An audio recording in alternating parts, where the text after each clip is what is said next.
ফাসাল্লি লিরাব্বিকা ওয়ানহার। এই মাসটা হলো রজব মাস। জোরে বলেন কি মাস? এই রজব মাসে আল্লাহ তার নবীকে আরশে নিয়ে গেছেন। আরশে নিয়ে যায় নবীকে 5 ওয়াক্ত নামাজ দিয়েছেন। জোরে কোন কয় ওয়াক্ত? না 50? হ্যাঁ 50। এই দেখেন 50 5, কারণ কি? 50 ওয়াক্ত নামাজ 5 ওয়াক্ত হলো। বক্তা ওয়াজ করতে করতে বলে দিল, মুসা নবীর সঙ্গে দেখা হলো। মুসা নবী বলতেছে আপনার উম্মতেরা পারবে না। মুসা নবী বলতেছে আপনার উম্মতেরা পারবে না, আপনি নামাজ কমায় নিয়ে আসেন। নবী আল্লাহর কাছে গেল, আল্লাহ 5 ওয়াক্ত কমায় দিল। মুসা বলতেছে আপনার উম্মতেরা পারবে না। নবী আবার গেলেন, আবার 5 ওয়াক্ত কমায় দিল। এভাবে নবী 9 বার গেল। জোরে কোন কয়বার? খালি আর একবার গেলে কিরে 9 বার গেল, আর একটা বার গেলে তো আমাকে নামাজই থাকলো না। ধরে কোন কথা ঠিক না? হায় হায় রে, এ ওয়াজ বক্তা করে যখন বাড়িতে গেছে, শ্রোতারা রাস্তার মধ্যে যাচ্ছে আর গল্প করতেছে, যদি মুসা নবীর সঙ্গে দেখা না হতো তাহলে আমাদের অবস্থা কি হতো? এই যে 3 ওয়াক্ত খালি তাড়াতাড়ি হওয়াতে আমাদের বিরক্ত লাগে না? আসর মাগরিব আর এসা কি কথা কয় না? কাছাকাছি না? আসর শেষ হতি মাগরিব, মাগরিব শেষ না হতি এসা। কি এক বিরক্ত পারে। যদি 50 ওয়াক্ত হতো তাহলে 24 ঘন্টার মধ্যে 8 ঘন্টা পর পর জোরজন কয় ঘন্টা আলু লাগাবার পারতেন, আলু ধান লাগাবার পারতেন, কোনো কাম করা যেত, হাট বাজার। 8 ঘন্টা পর পর 1 ওয়াক্ত করে নামাজ কি করবেন? দেখেন এখানে আল্লাহ তাআলা 50 ওয়াক্ত না দিয়ে 5 ওয়াক্ত দিল। এই 5 ওয়াক্তর মধ্যে আবার 2 ওয়াক্তর দিকে খেয়াল করছেন। এশা থেকে ফজর একটা লম্বা সময়, আবার ফজর থেকে জোহর একটা লম্বা সময়। ওমর ফারুক বলেন, ইয়া রাসূলুল্লাহ 3 ওয়াক্ত তাড়াতাড়ি আর এই 2 ওয়াক্ত লম্বা কেন?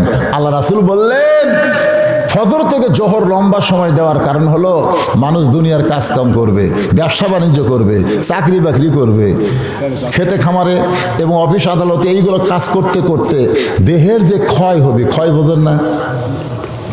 ক্ষয় বোঝেন না? দেহের যে ক্ষয় হবে, এশা থেকে ফজর আল্লাহ লম্বা সময় দেওয়ার কারণ হলো ওই সময় তারা ঘুম পাড়বে, ওই ক্ষয়গুলো আল্লাহ তাআলা ঘুমের মধ্যে পূরণ করে দেবে। তাহলে দেখেন 50 ওয়াক্তর জায়গায় 5 ওয়াক্ত। এখন আমি 3টা কথা আপনাদেরকে বলবো, আপনি একটু চিন্তা করে দেখেন তো কথাটা কি মানা যায়।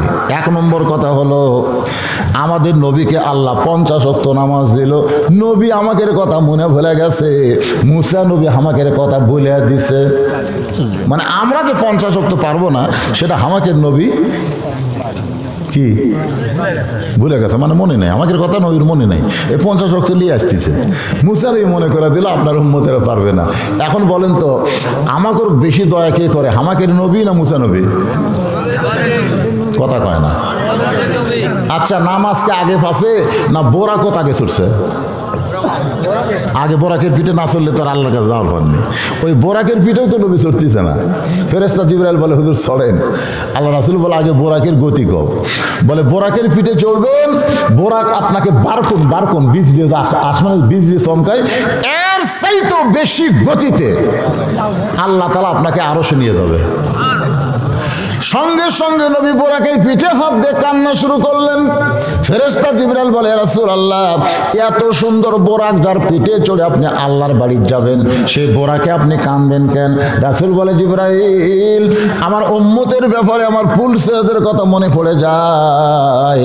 আমার উম্মতেরা ওই বিজলি আকারে পুলিশের পাড়ি দেওয়ার জন্য এমন করে একটা বোরাক যদি আল্লাহ দেয়। জিবরাইল বলে, হুজুর এটা একটা কথা হলো, কোন নবীর জন্য আল্লাহ যে বোরাক দেয় নাই, আর আপনার জন্য স্পেশাল ভাবে আল্লাহ বোরাক তৈরি করেছে, সেই বোরাক উম্মতের জন্য চাবেন। আমার মনে হয় এই চাওয়াটা আপনার বেশি হয়ে গেল, আপনার এই চাওয়া আল্লাহ কবুল করবে না। সঙ্গে সঙ্গে নবী বোরাকের কাছ থেকে 11 গজ দূরে, 11 গজ মানে কয় হাত? আল্লাহ পাক আমাকে দেখাছে ভাইজান, যেখানে বোরাক আইছিল ওই বোরাক যেখানে আল্লাহ পাঠাইছিল, বোরাকের পাশে হলো দাহিয়াতুল কালবি, তার জামিলের যে কবর দিছে ওই কবরের পাশেই বোরাক এসে খাড়া হয়ে আছে। সুবহানাল্লাহ। ওই জায়গাটা এখনো আছে।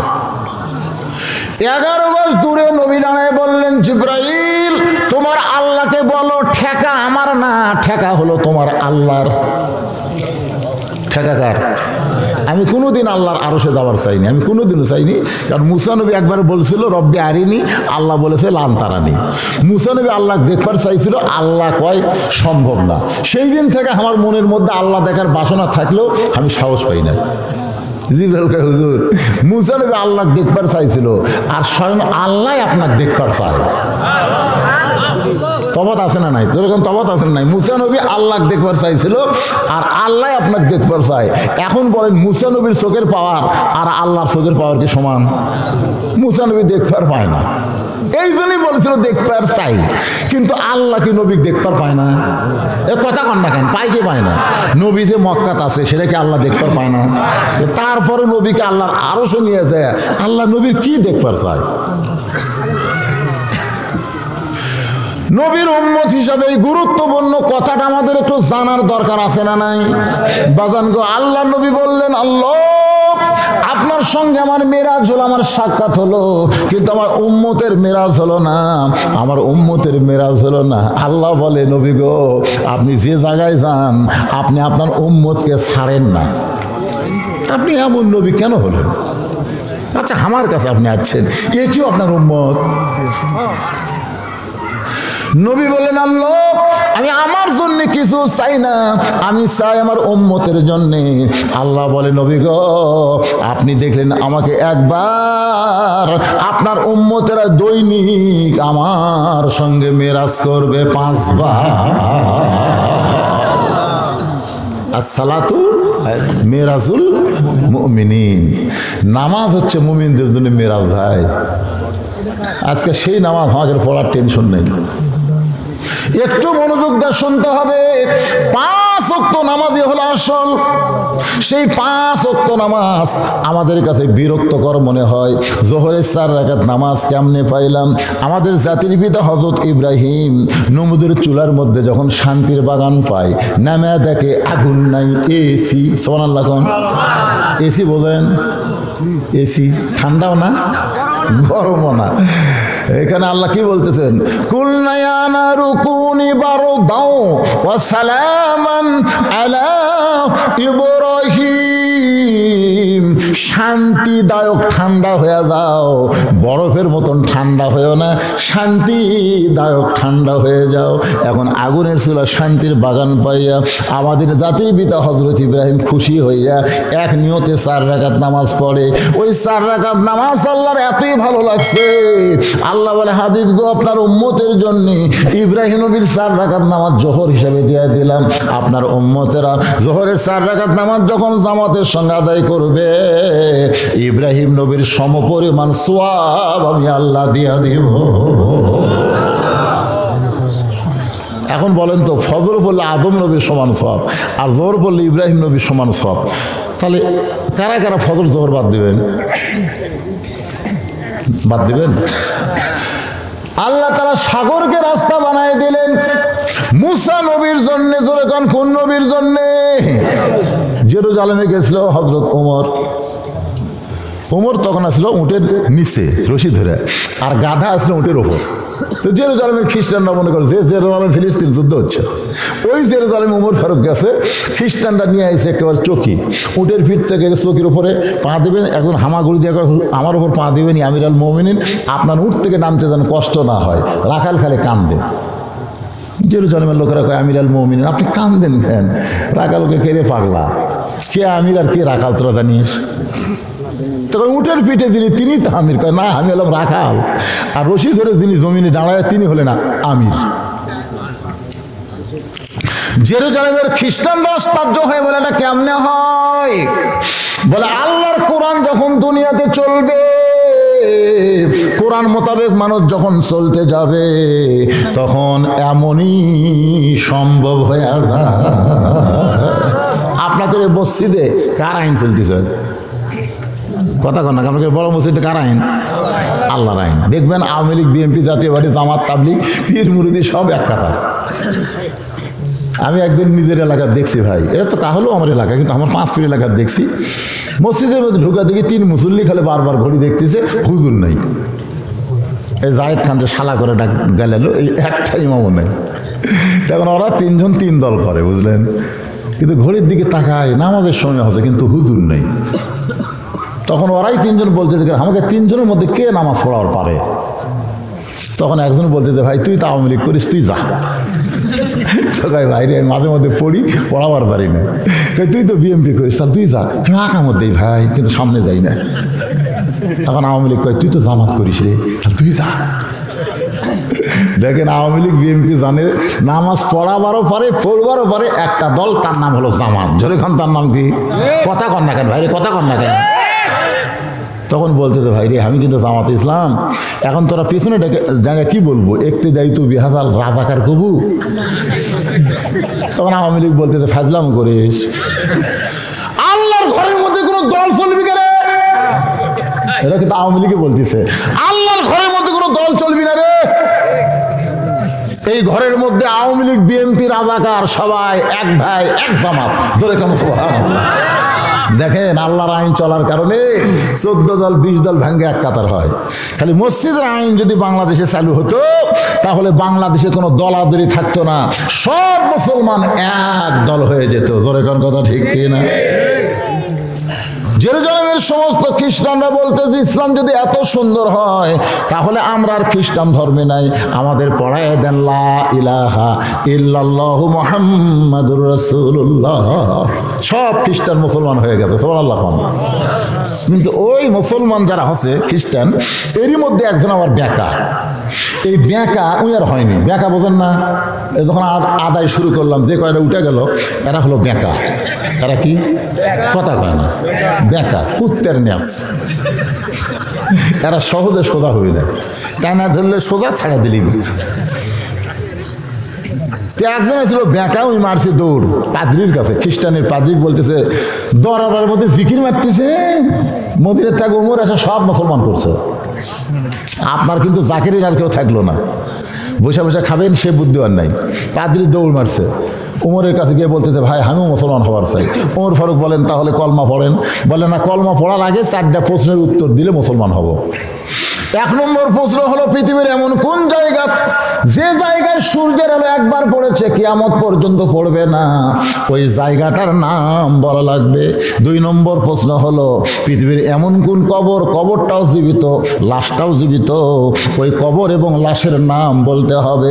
3 নম্বর প্রশ্ন হলো পৃথিবীর এমন কোন 2 ভাই একসঙ্গে জন্মগ্রহণ করেছে, বহু বছর পরে একসঙ্গে 2 জনকে হত্যা করা হয়েছে, কিন্তু এক ভাই এক ভাইয়ের চাইতে 100 বছরের বড়। 4 নম্বর প্রশ্ন হলো পৃথিবীর কোন কয়েদি কারাগার নিঃশ্বাস নেবার পারে না, এরপরও জীবিত থাকে। ওমর কান্দার বলে পাদ্রি রে তোমার 4টা প্রশ্ন আমি জীবনে শুনি নাই, তাহলে উত্তর কেমনে দেব? পাদ্রি বলতেছে আমি তাহলে মুসলমান হতে পারলাম না। ওমর ফারুক জেরুজালেম থেকে যখন ফিরাইছে মদিনায়, হযরত আলী শিক্ষামন্ত্রী তখন ছিলেন। তখন হযরত আলী হলেন শিক্ষামন্ত্রী। দরকার কি মন্ত্রী? কথা কন না কেন? কি মন্ত্রী? বাংলাদেশেও শিক্ষামন্ত্রী আছে না নাই? ইসকনের সদস্য।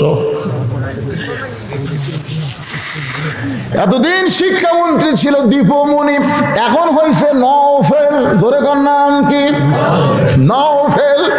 বাজান একটু মনোযোগ দিয়ে শুনবেন। ওমর ফারুক বলতেছেন আলী রে সব খ্রিস্টান মুসলমান হয়েছে, আমার মন ভরে নাই, কিন্তু একটা পাদ্রী মুসলমান হবার চাই হলো না। আলী বলতেছেন কেন হলো না? বলে 4টা প্রশ্ন করেছে। 1 নম্বর প্রশ্ন হলো পৃথিবীর কোন জায়গা সূর্যের আলো একবার পড়েছে কিয়ামত পর্যন্ত পড়বে না, ওই জায়গাটার নাম কি? আলী মুচকি মুচকি হাসে আর বলে আপনি কেন পারলেন না? আল্লাহ মুসা নবীর জন্য সাগরকে রাস্তা বানায় দিল, ওই সময় সূর্যের আলো সাগরের তলায় গেল, যখন ফেরাউন নামলো তখন সাগর পূর্বের মতোই হয়ে গেল, ওই জায়গায় কিয়ামত পর্যন্ত আর সূর্যের আলো পড়বে না।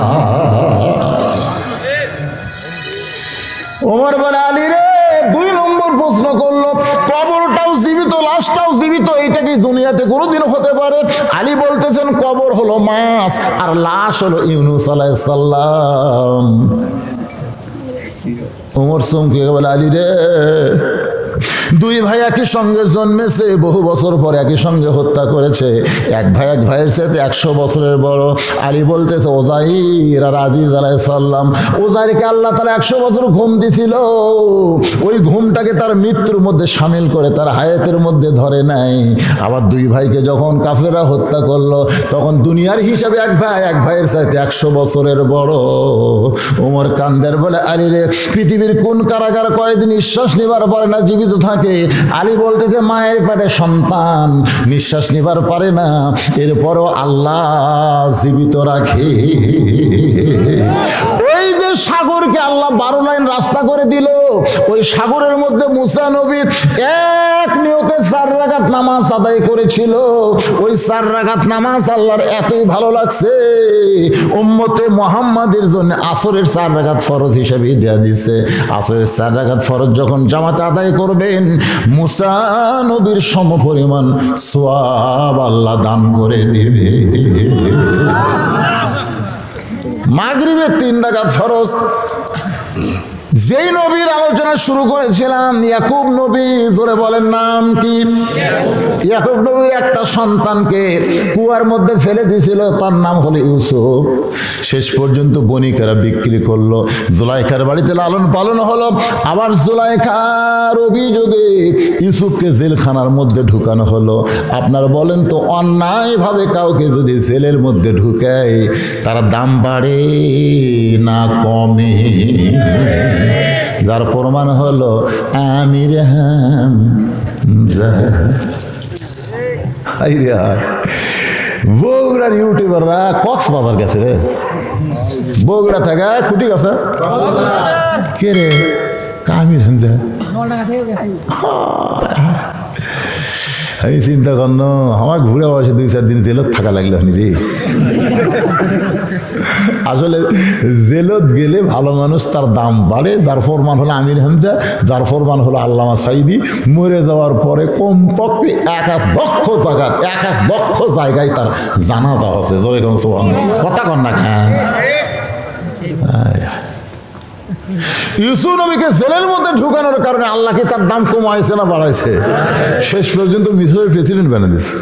যারা কুয়ার মধ্যে ফেলে দিয়েছিল ওরাই গেছে। ওরা 10 ভাই যায় বলতেছে, যাবো না, খাদ্যের বড় দরকার, আমরা খুব ক্ষুধাতেছি। ইউসুফ নবী বললেন, তোকে পরিচয় কি রে? কাহাকের বাঘের নবী ইয়াকুব নবী। তখন বুঝতে পারলো তো এরাই 10 জন রে কুয়ার মধ্যে ফেলে দিছে। যাই হোক, বহু ঘটনার পরে ইউসুফ নবী যখন বাপের সঙ্গে মিলন হয়, ওই সময় শুকরিয়া তান 3 রাকাত নামাজ পড়ে। ওই 3 রাকাত নামাজ আমাদের জন্য আল্লাহ মাগরিবে 3 রাকাত ফরজ করে দিয়েছে। জামাতের সঙ্গে আদায় করলে ইয়াকুব ইউসুফ নবীর সম পরিমাণ সওয়াব আল্লাহ আমাকে দান করে দিবে। এখন বাকি থাকলো এশার নামাজ। জোরে বলেন কোন নামাজ? আমাদের নবী দুনিয়াতে আসার আগে একজন নবীকে আল্লাহ দুনিয়াতে পাঠাইছিল। বলেন তো সেই নবীর নাম কি? ঈসা আলাইহিস সালাম। এখন পর্যন্ত কিন্তু মহরে এবার এই কথাটা সবাই শূন্যস্থান পূরণ করেন না কেন? কে? হায় হায় রে, মরদ মানুষকেও পারলো না রে। নবীর দুধ মতো হালিমার নামে একজন মা আমার 4টা কোরআন শরীফ বাবদ 2000 টাকা দান করেছে আল্লাহ। মা হালিমার সঙ্গে আমি হালিমার কবর জিয়ারত করছি, জান্নাতুল বাকি, যেখানে ওসমান গনির কবর, সেখান থেকে মাত্র 150 মিটার ফাঁকে নবীর দুধ মা হালিমাতুস সাদিয়ার কবর। সুবহানাল্লাহ বলেন, কি ভাগ্য জানেন। শিক্ষক দিচ্ছে, আপনার বক্তব্য শিক্ষক 1000 টাকা দান করছে। অনেকেই দান করছে, হয়তো আগে ফাঁকে কিছু দান করছে, পরে কিছু দান করবে, না দিলে মাসে চলবি। তাই আদায় করছেন, আগে গ্রাম থেকে আদায় করছেন, মাশাআল্লাহ। যাই হোক, ওয়াজ যেটা করতেছে একটু খেয়াল করেন। বর্তমানে এখনো তিনি জীবিত আছে, যার নাম হলো ঈসা নবী। জোরে কোন কি নবী? আর খ্রিস্টানরা কি মনে করে? পুরুষ বৃদ্ধ করে মেরে ফেল দিচ্ছে। আসলে ঈসা নবী মরছে, এই জন্য তো শালা ভ্রান্ত। ইসলাম ছাড়া যেগুলো ধর্ম আছে সবগুলো বানোয়ার ধর্ম। এখন পর্যন্ত তর তাজা আল্লাহ চতুর্থ আসমানে রাখা দিয়েছে। তোর এখন সুবহানাল্লাহ। এর ঘটনা হলো ইহুদিরা ঈসা নবীকে মারার জন্য বাড়ি ঘেরাও করছে। ঈসা আলাইহিস সালাম বলতেছে, আল্লাহ যে হারে বাড়ি ঘেরাও করছে আমি তো দরজা খুললেই মারা ফেলবে। আল্লাহ বলতেছে দরজা খোলা লাগবে না, আমি ঘরের ছাদ ফাঁকা করে আপনি নিয়ে আসুন। আল্লাহ ঈসা নবীকে ছাদ ফাঁকা করে কোথায় লেগেছে? চতুর্থ আসমানে। ইহুদিদের মধ্যে এক বড় বীরের ধৈর্য কুলাচ্ছে না, কে রে এতক্ষণ দরজা পড়া দেবো ভাঙ, এই দরজা ভাঙ্গা ভিতরে যায়, ভাই ঈসা রে, কে রে ঈসা, তুই কুটি লুকালি রে। আল্লাহ তাআলা ওই বীরের চেহারা ঈসার মতো করে দিয়েছে। ওই দরজা খোলা বের হয়ে বলতেছে, ভাই বউ খুঁজলাম ঈসা নেই। তারা বাড়া আসলো, তারা তুই কে? আমি তো তোর কি ভাই রে। মারছে, ওরা মনে করছে ঈসা নই মরছে। আল্লাহর মার দুনের ভার ধরে কোন কথা ঠিক কিনা? কার মরার কথা কে বললো রে? ঈসা নবী চতুর্থ আসমানে যাওয়ার পরে আল্লাহকে ডাকতে বলে, মাবুদ দুনিয়াতে মানুষ যায় মরার জন্য, দুনিয়াতে মানুষ যায় কিসের জন্য? কথাটা সত্যি কথা, এটা কি মিথ্যা কথা? জাত সাকারাতুল মাউত হাক্কুন, যত সত্য কথা আছে তার মধ্যে একটা সত্য কথা হলো আমাদের মৃত্যু হবেই। যত বড়ই মরণ হন, মৃত্যু হবে না? হবে কি হবে না?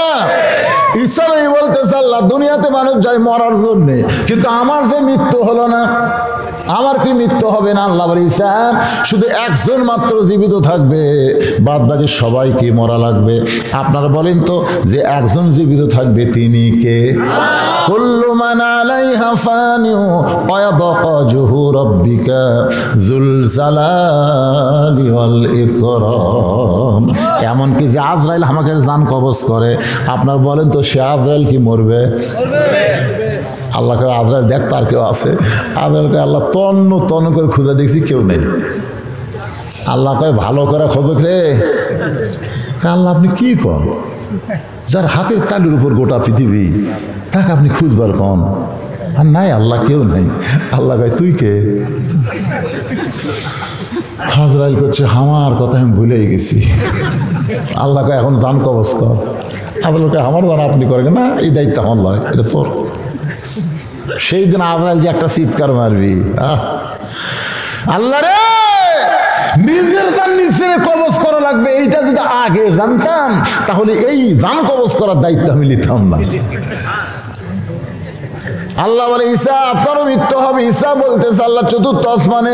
আল্লাহ বলে, চতুর্থ আসমানে নয়, আবার আপনাকে দুনিয়াতে প্রেরণ করা হবে। ঈসা বলে, আল্লাহ কবে নবী করে আবার প্রেরণ করবেন? আল্লাহ কয় নবী করে না, বিশ্ব নবীর উম্মত করে। সঙ্গে সঙ্গে ঈসা নবী এক নিয়তে 4 রাকাত নামাজ আদায় করে। আল্লাহ বলে, ঈসা রে বিশ্ব নবীর উম্মত হওয়ার কথা শুনে নামাজ পড়লাম। ঈসা বলতেছে, আল্লাহ শুকরিয়া আদায় করলাম। আল্লাহর সক্রিয় সবচাইতে বড় শুকরিয়া হলো আল্লাহকে সেজদা দেওয়া। 4 রাকাত নামাজ পড়ার কারণ হলো আপনি আমাকে নবী করে দুনিয়াতে প্রেরণ করছিলেন, আমি তেমন খুশি হইনি আল্লাহ, কিন্তু বিশ্ব নবীর উম্মত করে প্রেরণ করবেন এই খুশিতে আমি 4 রাকাত নামাজ আদায় করেছি। আমার সঙ্গে সকলে একটু বলবেন, নবী না হয়ে দুনিয়ার, না হয়ে ফেরেশতা আল্লাহর, হয়েছি উম্মত আপনার, তার তরে শুকুর। কি বলেন? আপনারা বলেন তো, খুশি না বেজার? তো খুশি হলে হাজার কনকাবারে। বর্তমান জামানায় হাজারের খাওয়া আছে। যখন এই গান লেখছে, এই গজল লেখছে, তখন 1000 টাকার উপর টাকাই আসলো না। আজ থেকে 200 বছর আগে এই গজল করছে, তখন 1000 টাকা মানে কি? তখন 2 টাকা দিয়ে একটা গরু পাওয়া গেছে, সেই সময় 1000 টাকা করছে। তখনকার লোকেরা কোটির হিসাব জানে। আমার দাদি জীবনেও 100 টাকা হয়নি, জানেন? 1 কোটি, 1 কোটি। আমার কাছে 2 কোটি আছে ভাই, 2 কোটি। 2 কোটি তার মশান কি? 2 কোটি মানে 40। আমি যখন খুব ছোট, আমি দেখছি একদিন গরু যাও করে, সকালে যাও করছে, এসা হয়ে যায়, বেচা হয় না। তো গরুওয়ালা বলতেছে, শেয়ার 10 হবি, 10 টাকা দিলিয়ে যাও। আমি 10 শেয়ার গোস্ত 10 টাকা। তখন গরুই আসলে 13-14 টাকা করে, জানেন? এক গরুর দাম 13-14 টাকা। আপনি সেই সময়ের হাজার, এখন হাজার কন, আপনাদের মাথা ঠিক আছে? কোটি কোটি বার তার তরে শুকুর, কোটি বার ইয়া নবী সালাম আলাইকা, ইয়া রাসূল সালাম আলাইকা, ইয়া হাবিব সালাম আলাইকা, সালাওয়াতুল্লাহ আলাইকা। আল্লাহ বলে নবী গো, ওই চতুর্থ আসমানে ঈসা নবীর 4 রাকাত নামাজ আমার এতই ভালো লাগছে, আপনার উম্মতের জন্য এশার 4 রাকাত হিসেবে দিয়ে দিলাম। এশার 4 রাকাত নামাজ যখন জামাত আদায় করবে, ঈসা নবীর সমপরিমাণ সওয়াব আমি আল্লাহ দিয়া দিব। এখন আপনারা বলেন, এই নামাজের ওয়াজ শোনার পরে কোন নামাজ বাদ দিবেন? এই যুবকের কথা কও, কোনটা বাদ দিবা কও? তাহলে ফাসাল লিলি রব্বিকা, 1 নম্বর নামাজ, 2 নম্বর কুরবানি, এই 2টা আমল যদি কইরা যাবার পারেন ভাই, হাসরের ময়দানে তামা হোক কি রোদ হোক কি ফেটে যায়, আমাদের কোনো টেনশন নাই। নবীর হাউজে কাউসারের পানি পান করবো, সূর্যের তলে দেয় খাড়া হবো, তোরে কোনো সুবহানাল্লাহ দিয়ে কি করবো? সূর্য কবি তুই চলবো না, তোর মধ্যে হাউজে কাউসারের পানি আছে, সূর্য তো দূরের কথা, তুই জাহান্নামত গেলেও জাহান্নাম জান্নাত হবি। আমরা সে হাউজে কাউসারের পানি পান করতে চাই। এই 2টা আমলের বিনিময়ে আল্লাহ যেন কবুল করে, জোরে কোন আমিন। ফজরের নামাজ জামাতের সঙ্গে আদায় করবো ইনশাআল্লাহ। আস্তাগফিরুল্লাহ রাব্বি মিন কুল্লি জামবি ওয়া তুবু ইলাইহি, লা হাওলা ওয়ালা কুওয়াতা ইল্লা